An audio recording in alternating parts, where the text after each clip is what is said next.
Čau, ja ťa zdravím ve Bartandru a dneska si preberieme nemecké vozidlo Marder A1.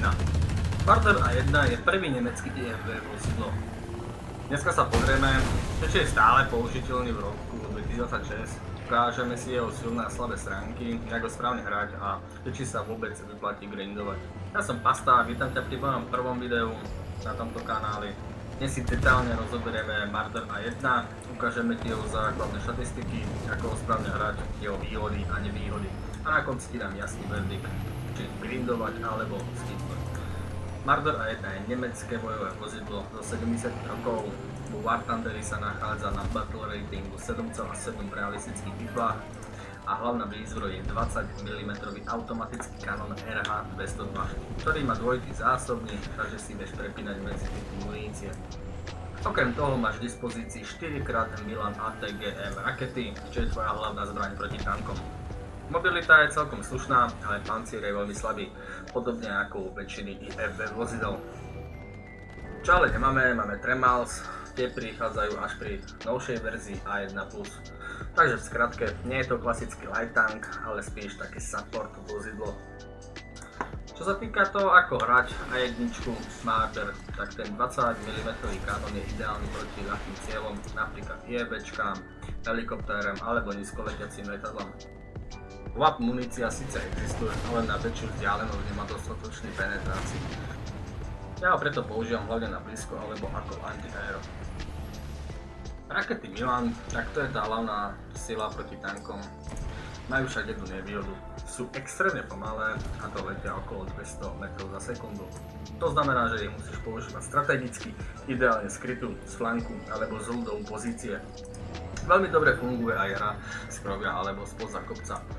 Len si daj pozor na gun depression, niekedy raketa vystrelí trochu vyššie, než očakávaš a potom máš problém ju skrotiť dole do svojho cíle. Najlepší spôsob ako hrať Marder je support role plus anti-air.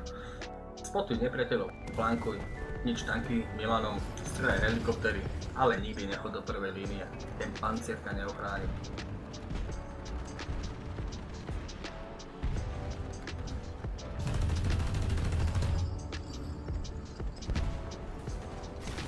Tu nám to síce vyšlo, ale je to predsa len jeden z mála momentov, takže ty to radšej nerob. Najlepšie mapy sú tie, ktoré máš veľa krytia, napríklad Fulda alebo Mažino, tam vieš naplno využiť jeho potenciál. Poďme si to zhrnúť. Výhody.